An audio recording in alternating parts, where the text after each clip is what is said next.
Meski saat ini kita hidup dalam era modern dan semuanya berbasis pada iptek, tak dapat dipungkiri bahwa kita juga masih melekat pada norma-norma dan kebiasaan tradisional kita. Ada sejumlah kebiasaan, mitos atau kebudayaan yang hingga saat ini kita pelihara secara turun-temurun. Setiap daerah di Indonesia bahkan masih memiliki mitos yang melekat dalam kehidupan. Menurut Kamus Besar Bahasa Indonesia, mitos mengandung penafsiran tentang asal-usul semesta alam, manusia, dan bangsa tersebut mengandung arti mendalam yang diungkapkan dengan cara gaib.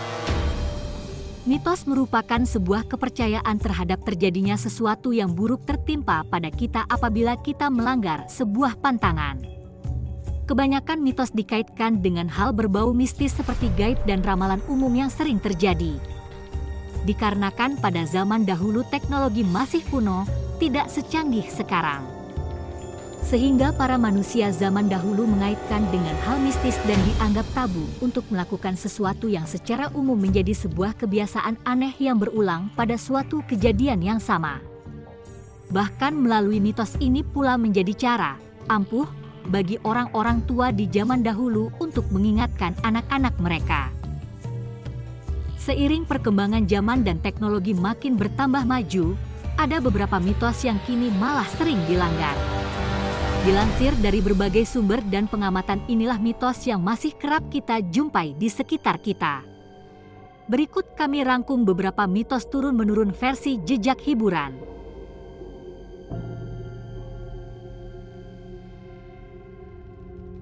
Pantangan ini kononnya dianggap tabu bagi masyarakat terutama di Indonesia, karena jika pantangan ini dilanggar ada yang mempercayai akan mati menjadi batu, bahkan sebagian lagi mempercayai dapat menyebabkan orang tua meninggal.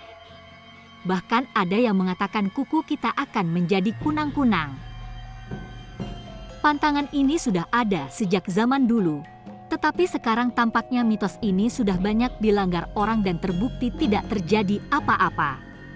Ya, sebenarnya jika memotong rambut atau kuku di malam hari hasilnya kurang rapi walaupun ada pencahayaan. Kemponan dipercaya akibat yang diterima bagi mereka yang menolak makanan yang ditawarkan oleh orang lain. Akibat itu bisa bermacam-macamnya, efeknya langsung terasa ketika kita menolak makanan yang ditawarkan. Nah, istilah kemponan ini khususnya berkembang di kalangan masyarakat Kalimantan Barat. Makanya di kalangan masyarakat Melayu sering kita mendengar istilah jamah atau japai. Di zaman sekarang foto bertiga memang sudah umum terjadi. Bahkan tren selfie juga makin membuat orang kerap foto bertiga, bahkan beramai-ramai. Pantangan ini intinya tidak boleh dilakukan karena dengan foto bertiga, orang yang berada di tengah akan mendapat musibah atau mungkin meninggal. Ternyata mitos ini awalnya dari Vietnam yang mengeramatkan angka 3. Mereka menganggap bahwa angka 3 itu membawa kesialan. Maka, menyebarlah mitos yang mengatakan bahwa foto bertiga pun akan memberi kesialan pula pada orang yang di tengah. Ketika turun hujan panas, biasanya banyak mitos di masyarakat bahwa ada orang meninggal pada saat tersebut. Tak hanya itu, hal ini dipercaya sebagian orang di zaman dahulu bahwa ada makhluk halus yang berkeliaran di luar rumah.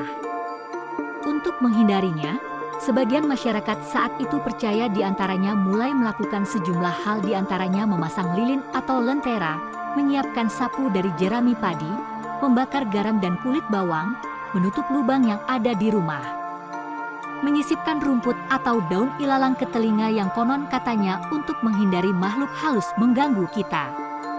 Tahukah kamu, dilihat dari sisi keilmuan ini adalah fenomena meteorologi.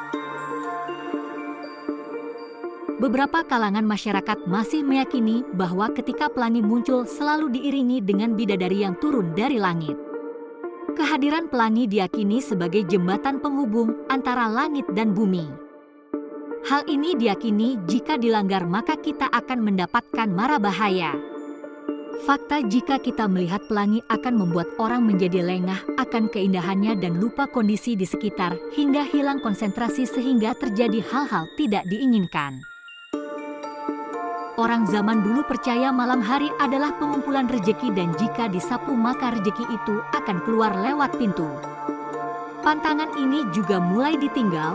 Orang pasti lebih realistis karena mementingkan kebersihan. Orang zaman sekarang lebih percaya rejeki hilang bukan karena sapu, melainkan perilaku manusianya sendiri.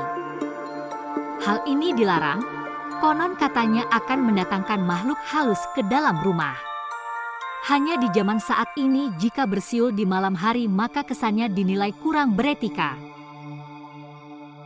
Menurut orang-orang secara turun-temurun, jika memakan tebu saat sore hari terutama menjelang maghrib maka orang tua akan meninggal dunia. Padahal secara umum, jika memakan tebu sore hari maka mulut kita akan didatangin semut apalagi kalau lupa mencucinya. Pada zaman dahulu, orang tua zaman dahulu memang sangat melarang para anak-anak keluar pada waktu maghrib. Memang ada benarnya, karena cuaca dari maghrib dari sisi medis memang tidak baik. Orang di zaman dulu juga mengaitkan mitos dengan tidur. Salah satu contohnya adalah tidur berbaring dengan kepala menghadap ke utara. Mitos ini dipercaya akan menyebabkan orang cepat meninggal atau seperti orang meninggal. Karena posisi ini juga seperti posisi orang yang dimakamkan, yaitu ke arah utara selatan. Banyak dari orang lebih memilih menghadapkan kasur mereka ke arah barat timur pada zaman sekarang. Namun, mitos ini mulai tidak dihiraukan karena banyak orang beralasan hidup dan mati bukan dari posisi tidur. Pada zaman dahulu, orang yang kencing di luar kamar mandi atau di tempat terbuka, seperti kebun, maka wajib meludahi dan melangkahi. Namun makin ke sini, orang tidak peduli dengan hal itu. Tapi, alangkah baik kita jangan pipis sembarangan. Jika makan sambil berbaring menurut orang terdahulu dimaknai sebagai orang yang malas dan lari. Tak hanya sekadar mitos, di dalam ajaran agama dan dikaji dari sisi kesehatan juga berbahaya. Itulah beberapa mitos yang menjadi kepercayaan masyarakat saat ini dan masih berkembang hingga saat ini. Tapi di antaranya sudah banyak dilanggar. Percaya atau tidak itu hanyalah mitos semata. Tinggal kita yang menyikapinya.